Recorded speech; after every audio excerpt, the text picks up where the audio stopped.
Tansei, hello, and welcome to the very first episode of the Voices of Esquauo podcast.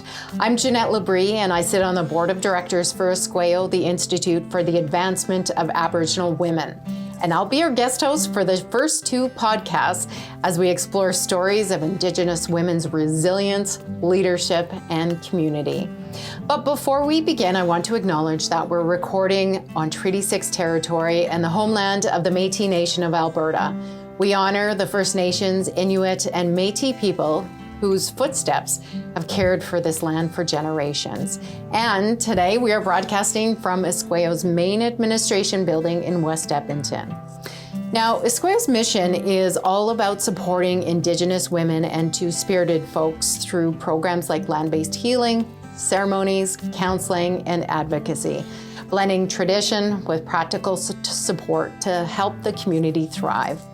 In each episode, we'll also share a word from one of our languages. Today's word is Esquauo, which is the stylized version of the Cree word for woman. It's a reminder of who we are here to support, honor, and uplift. And for this first episode, I'm joined by someone very special, who I know very well, Rachelle Venne, who is the CEO of Esquauo. In this first episode, we are diving into the early days of Esquauo, how recognition and support of this organization opened doors. We will learn about the key people who kept it running and the financial and operational hurdles they faced, and how resilience and creativity carried the mission forward. We'll also explore why these stories matter today and how those early challenges shaped everything that Esquauo stands for. Rachelle, I'm really looking forward to this conversation today. Thanks so much, Jeannette. I'm excited to be here and to share this journey with everyone listening. So I was first introduced to this amazing organization when my Coca, Mary Benoit, was honored at the Esquauo Awards. And that was back in 2005. She was one of three women who were recognized that year for turning 100 years old. The same year, Alberta turned 100.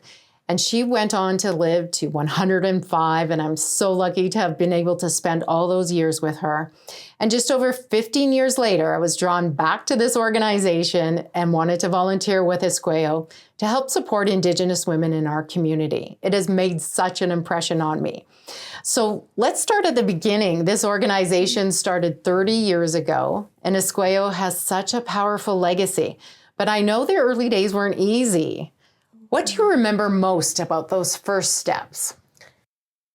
Yeah, I think when I remember, because I was volunteering at that time, and I really remember the days where we only had one staff person, and it was really hard to get recognition from the government or any type of funders, to do the work that my mom wanted to do. And so that line to kind of get where we're at was not straightforward. And so we really had to be creative. And I know for the Esquauo Awards, for example, it came at a time where we had no funding. We would have closed our doors had we not started the Esquauo Awards, because normally government funding doesn't come in until about September. And so we really utilized that fundraising event to help us with the early days and keeping the doors open. And I know my mom, took great pride in being able to pay her staff and pay them well, and did whatever she needed to do to make sure that happened every payday.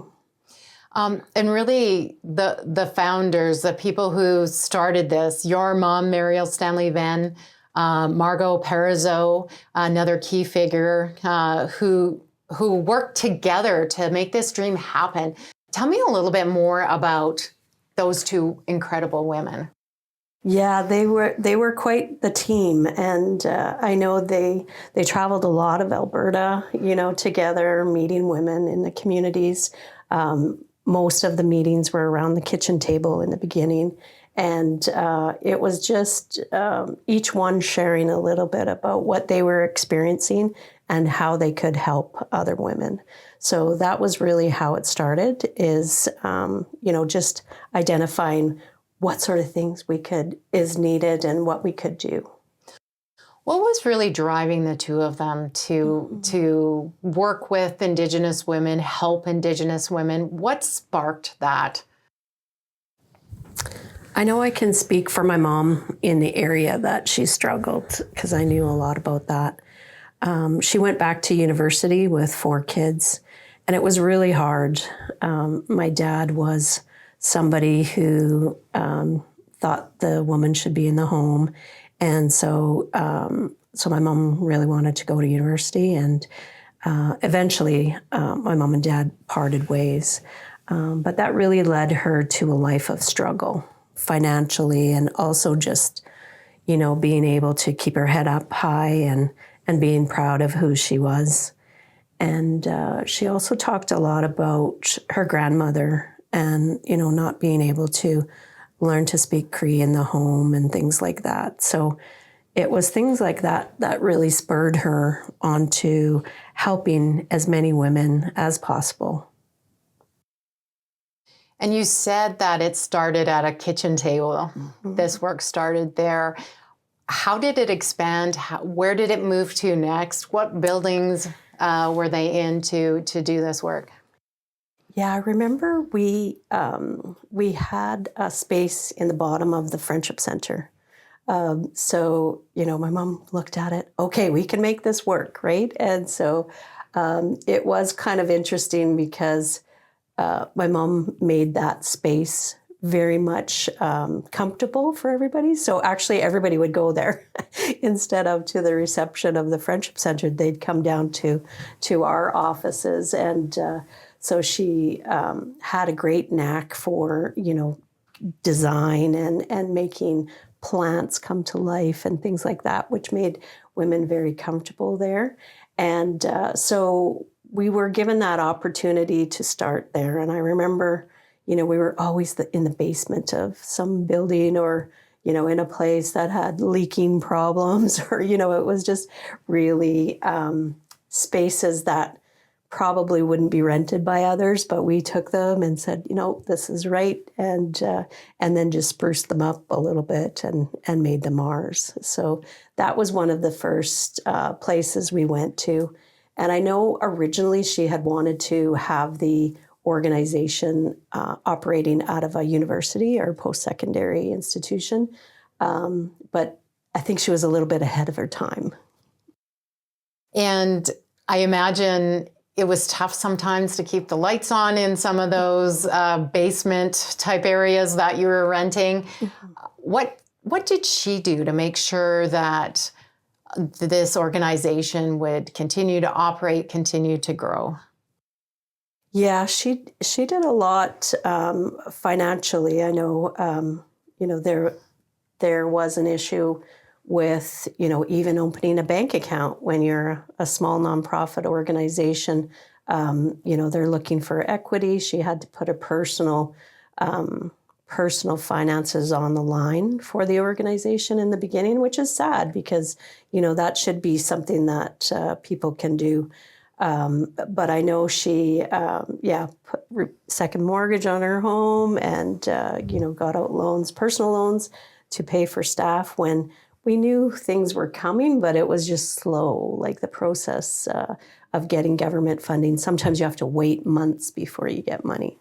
And that's really incredible, but also really shows her commitment mm-hmm. to helping Indigenous women. So that is amazing. You did talk about the struggles mm-hmm. And how the work started.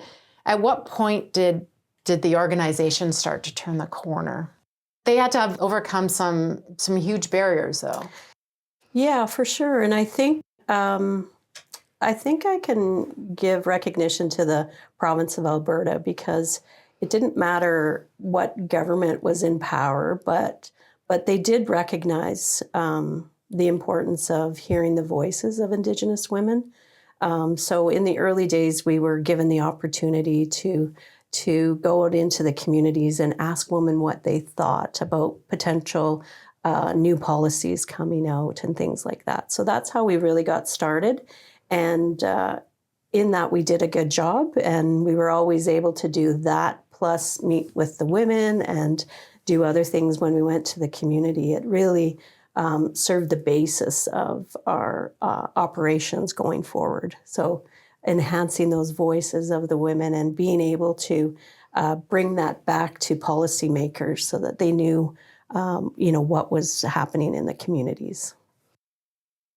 Now, this organization is very well known for the Esquao Awards. I mentioned that a bit ago, and the impact it had on my life. Tell us more about the women who received this award. And it's amazing how far this event has grown. It seems like the room to hold it just keeps getting bigger and bigger every year. So true.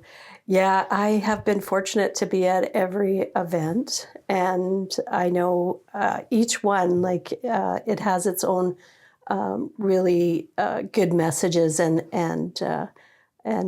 people that come out of it to show how much it meant to them to be recognized. And so I can remember one woman she was down south. She was over 90 years old. She came and she was wearing a toque, and she was just a character, told all these jokes. She says, I've never been to Edmonton my whole life, and I'm here and with my family, my community, they're recognizing me, and it was so impactful. But those stories, like honoring the first Indigenous woman veterinarian in Alberta, and honoring women who, were integral in sharing the language with their community. Those are all great stories that really show us the importance of women in the communities and how they have helped grow the province.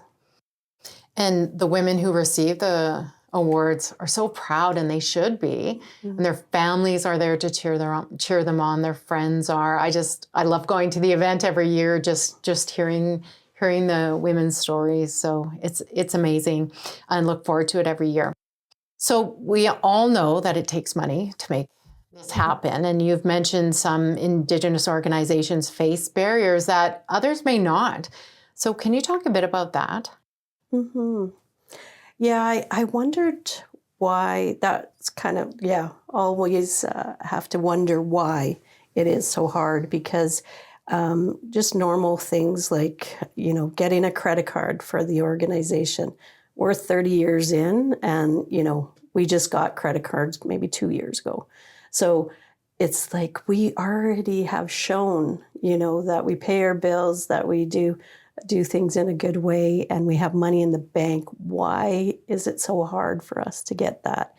And that's just like one of the things, the financial area is one, because it really does open up doors when you can operate in a way that others can, right? So I think that was one of the biggest things for us. So you must have seen the need evolve over the last 30 years. What was the need? What are the barriers? Do women still continue to face these barriers? How is it changing? Yeah, and how we got started was between 2004 and 2006. We went across Canada. We visited 38 communities. We had a national advisory committee that helped us choose the communities, and we listened to women all across Canada.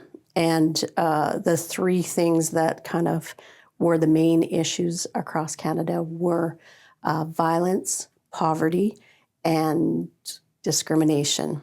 And so, and then the other thing that came out of that work was that we need to increase the number of Indigenous women leaders so that we can move these issues forward. So that was kind of where we started. I always tell our funders, I said, let me just pull up some reports from 40 years ago, because nothing has changed. Most of the issues, we're still talking about the same things we were talking about, 30 years ago. And so I believe we are on the right track, to be starting to dive into those issues. But leadership is one of the main things we're working on, is to increase the number of women who can be part of those decisions that make those changes going forward.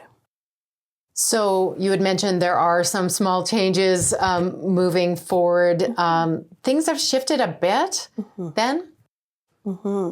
Yes, and I think it's indicative of the amount of programs that we are operating currently and the amount of funding that we've received in the last probably 4 years. So it does show to me that there's interest from governments as well as corporations and others to really start working on the core needs of Indigenous women and 2S+ people. And that's really why we do the work, is to push for that systemic change. And so that brings us to this podcast. Why is it important for Esquauo to create this space for these voices to be heard?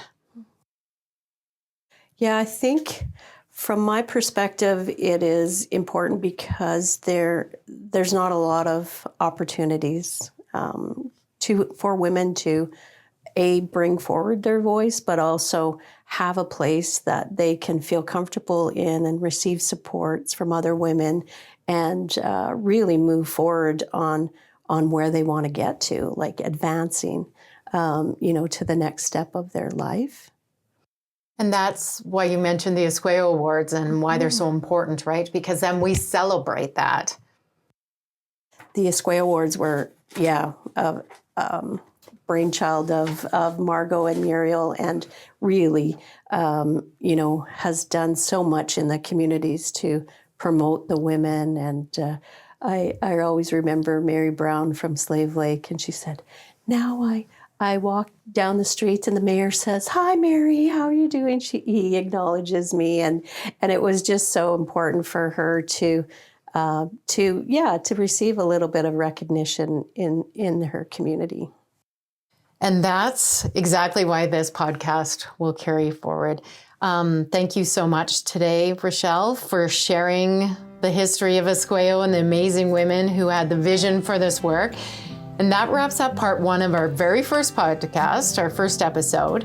And we've heard about the beginnings of Esquauo, the struggles and the resilience that carried it forward.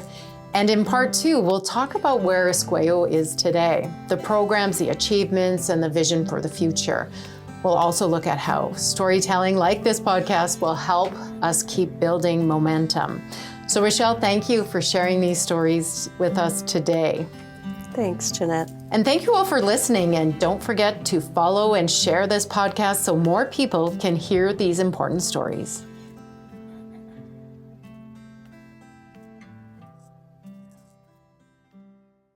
This spring, we're celebrating strength, leadership, and the power of Indigenous women. Join us for the 30th Annual Esquauo Awards, where we honor First Nations, Métis, and Inuit women who are creating change across the province. Because when women rise, communities rise with them.